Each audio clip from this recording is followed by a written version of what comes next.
बिस्मिल्लाहिर्रहमानिर्रहीम। अस्सलाम वालेकुम डियर स्टूडेंट। उम्मीद है कि बफज़ल खुदा आप लोग खैरियत से होंगे। आज हम डी कॉम पार्ट 1 DBA की जो फाइनेंशियल अकाउंटिंग की बुक है गुलमीर मलिक साहब की, तो उसका जो चैप्टर नंबर 4 है उसकी एक्सरसाइज नंबर 4 को आज हम हल करने जा रहे हैं। तो एक्सरसाइज नंबर 4 निकालें। पेज नंबर है 76। पेज नंबर है 76। जी बच्चों, मैंने पहले भी आपको कुछ पहले इससे पहले लेक्चर्स में बताया था कि जब भी आप जर्नल बनाते हैं तो ये कुछ बातें हैं, ये आपके जहन में होनी चाहिए। ये बातें जो है क्वेश्चन का हिस्सा नहीं है, बल्कि ये आपके जहन में होने चाहिए। अगर आपके जहन में ये बातें होंगी तो फिर आप क्वेश्चन को बआसानी हल कर सकते हैं। तो एक्सरसाइज नंबर 4, जी नंबर 4 में page number 76, record the following transaction of Shaheen and company in journal. March 1 में invested into business. Invested into business का मतलब होता है कारोबार में पैसा इन्वेस्ट किया है, यानी कारोबार में पैसा लगाया है। इन्वेस्टमेंट का मतलब ये भी है कि कारोबार शुरू किया गया है। ठीक है, तो यहां पे मैंने क्या बताया था कि जब भी कारोबार शुरू करने की बात हो, जिस चीज से कारोबार शुरू होगा उस चीज को डेबिट करना है। तो इस ट्रांजैक्शन को अगर आप पढ़ें तो इन्वेस्टेड इनटू बिजनेस रुपीज 50,000, इसने कारोबार शुरू किया 50,000 रुपया। रुपीज का मतलब होता है कैश से, फर्नीचर 10,000 से। इसने दो चीजों से कारोबार शुरू किया है। फर्नीचर जो है वो 10,000 से कारोबार शुरू किया है और 50,000 रुपया कैश से कारोबार शुरू किया है।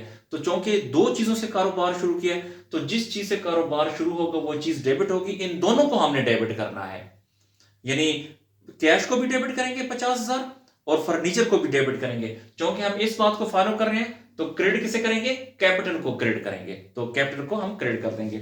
जो ट्रांजैक्शन नंबर फर्स्ट, डेट में फर्स्ट लिखें। Invested to business rupees 50,000, cash 50,000, इसको भी डेबिट करें। कैश अकाउंट 50,000 है। फर्नीचर से 10,000, तो फर्नीचर को भी डेबिट करना है आपने। Furniture account 10,000। 50,000 रुपया कैश से कारोबार शुरू किया और 10,000 फर्नीचर से शुरू किया। क्रेडिट किसे करेंगे? कैपिटल को।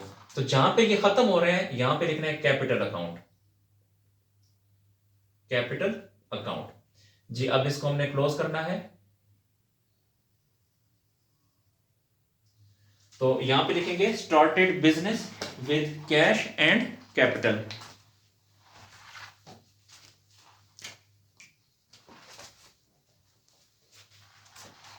यहां पे लिखें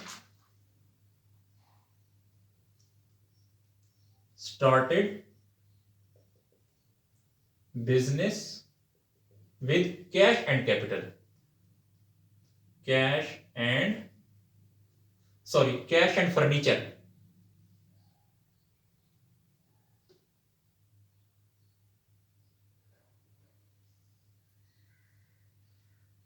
कैश एंड फर्नीचर, यानी कारोबार शुरू किया कैश से भी और फर्नीचर से भी जी। उसके बाद जो नेक्स्ट एंट्री है 4 नंबर, 4 तारीख को यहां पे लिखें 4। 4 को कहता है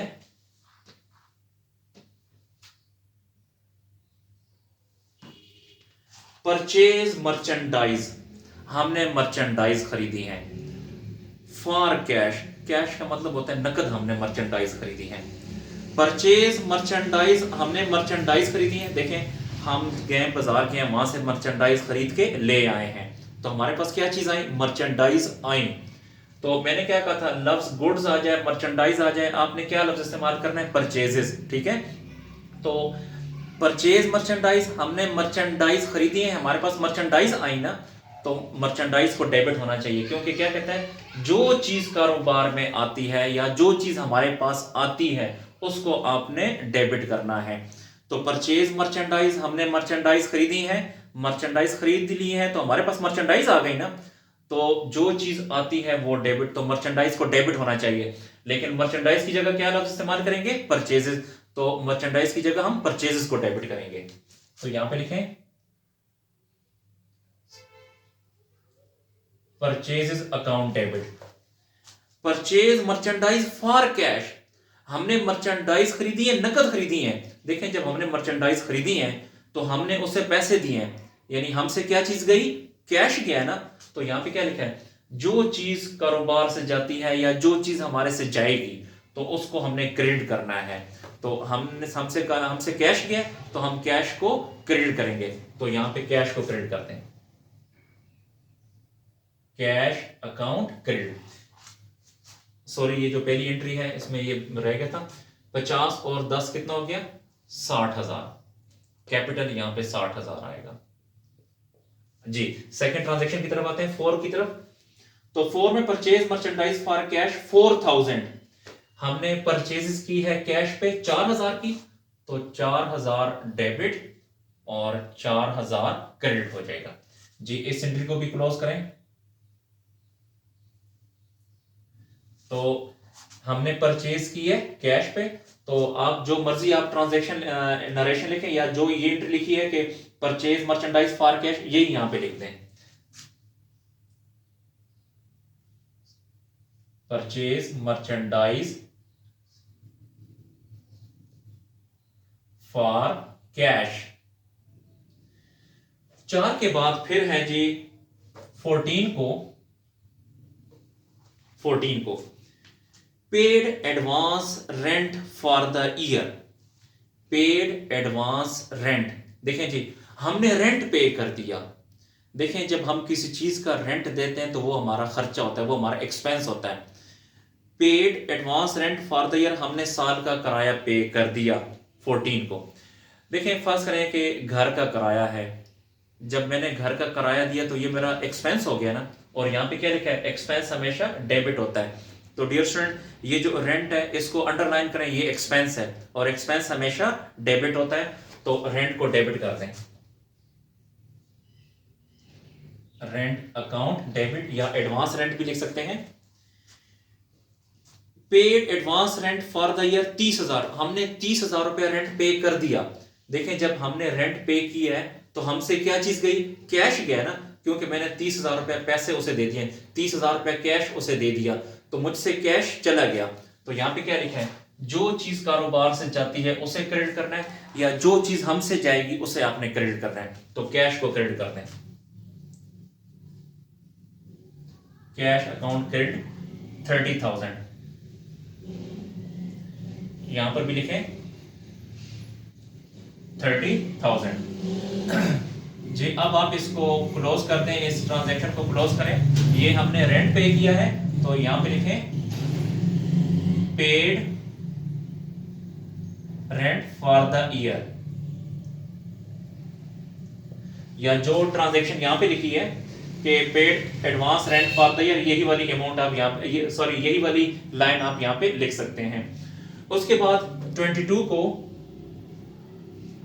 जी 22 तारीख को विड्रू, विड्रू का मतलब होता है निकालना, फ्रॉम बैंक, बैंक से पैसे निकाले हैं, फॉर ऑफिस यूज, ऑफिस के इस्तेमाल के लिए, बैंक से पैसे निकाले हैं ऑफिस के इस्तेमाल के लिए। तो 22 तारीख को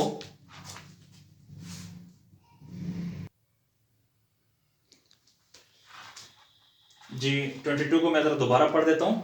विड्रू, विड्रू का मतलब होता है निकालना, फ्रॉम बैंक, बैंक से, फॉर ऑफिस यूज, ऑफिस के इस्तेमाल के लिए, 1000, यानी हमने बैंक से 1,000 रुपया निकाला है ऑफिस के इस्तेमाल के लिए। देखें जब हम बैंक गए वहां से 1,000 रुपया निकाल के ले आए हैं तो हमारे पास क्या चीज आई, पैसे आए ना, कैश आया ना। तो यहाँ पे क्या लिखा है, जो चीज कारोबार में आती है या जो चीज हमारे पास आती है उसे क्या करना है, डेबिट करना है। तो हमारे पास कैश आया तो कैश को डेबिट करें, कैश अकाउंट डेबिट। ये कैश हमने कहां से निकाला है, बैंक से, तो बैंक अकाउंट क्रेडिट करें जी। अमाउंट कितनी है, 1000 है, तो यहां पे लिखें 1000 और यहां पर भी लिखें 1000। उसके बाद इस एंट्री को क्लोज करें, यहां पे लिखें विड्रू कैश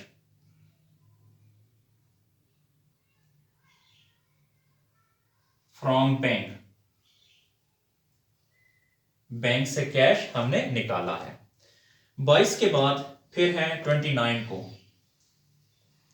जी, 29 को ओनर विड्रू, ओनर कहते हैं मालिक को, मालिक ने पैसे निकाले हैं फ्रॉम बैंक, बैंक से, फॉर पर्सनल यूज, जाती इस्तेमाल के लिए। जी डियर स्टूडेंट, मैंने क्या कहा था, जाती इस्तेमाल या प्राइवेट यूज या पर्सनल यूज, जब भी लफ्ज आएगा इसका मतलब यह है कि मालिक ने अपने लिए पैसे निकाले हैं अपने कारोबार से। तो ये कौन सा केस हुआ, ड्राइंग का केस हुआ। तो विड्रू फ्रॉम बैंक, बैंक से पैसे निकाले हैं फॉर पर्सनल यूज, 7,000 रुपया 29 तारीख को, मालिक ने 7,000 रुपया 29 तारीख को बैंक से निकाला है। तो जो कि पर्सनल यूज है, याद रखें जब भी लफ्ज पर्सनल यूज आएगा तो इसका मतलब होता है यानी मालिक ने जाती इस्तेमाल के लिए पैसे निकाले। तो ये कौन सा केस हुआ, ड्राइंग। मैंने पिछले क्वेश्चन में बताया था कि ड्राइंग एक्सपेंस होता है और एक्सपेंस हमेशा डेबिट होता है। तो ड्राइंग को डेबिट करते हैं।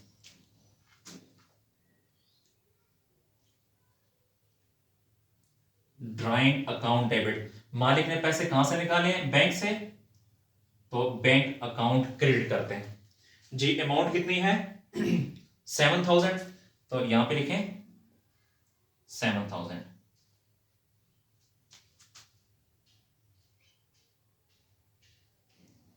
तो यहां पे आप अपनी मर्जी से जो नरेशन लिखें या यही लिख सकते हैं कि owner withdrew from bank for personal use, ये भी लिख सकते हैं, या जो मर्जी लिखें कैश ड्रू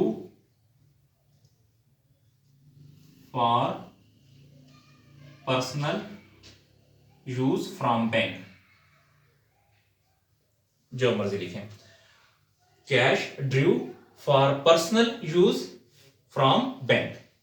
उसके बाद जो लास्ट ट्रांजैक्शन है 31 जी, 31 में कहता है परचेज फर्नीचर 5,000, हमने फर्नीचर खरीदा है 5,000 का। देखें हम बाजार गए हैं, वहां से फर्नीचर खरीद के ले आए हैं, तो हमारे पास क्या चीज आई, फर्नीचर आया। जो चीज आती है वो डेबिट, देखें जो चीज कारोबार में आती है वो डेबिट, या जो चीज हमारे पास आती है वो डेबिट। तो हमारे पास फर्नीचर आया है ना, तो फर्नीचर को हम डेबिट करेंगे। जिस बंदे से हमने फर्नीचर खरीदा है हमने उसे पैसे दिए, तो कैश हमसे चला गया ना, तो जो चीज कारोबार से जाती है वो क्रेडिट, या जो चीज हमसे जाएगी वो क्रेडिट। फर्नीचर आया है तो फर्नीचर डेबिट, कैश गया है तो कैश क्रेडिट।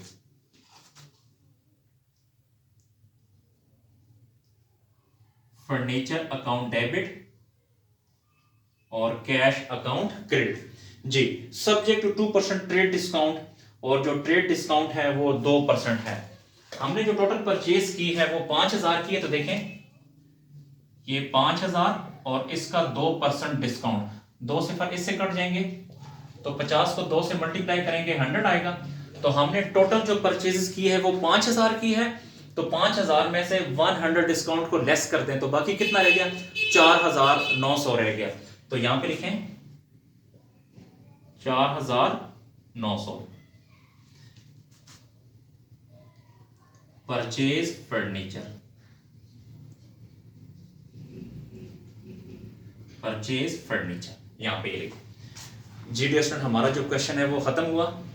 डियर स्टूडेंट, अगर आपको मेरी वीडियो पसंद आ रही है तो मेरे चैनल को लाजमी लाइक करें और सब्सक्राइब करें ताकि मेरी हौसला अफजाई हो। अगर कहीं पे आपको कोई मसला आता है, कोई आपको कोई चीज़ समझ नहीं आती, तो आप मुझसे आसानी आप कमेंट सेक्शन में जाके मुझसे पूछ सकते हैं। जी बहुत शुक्रिया।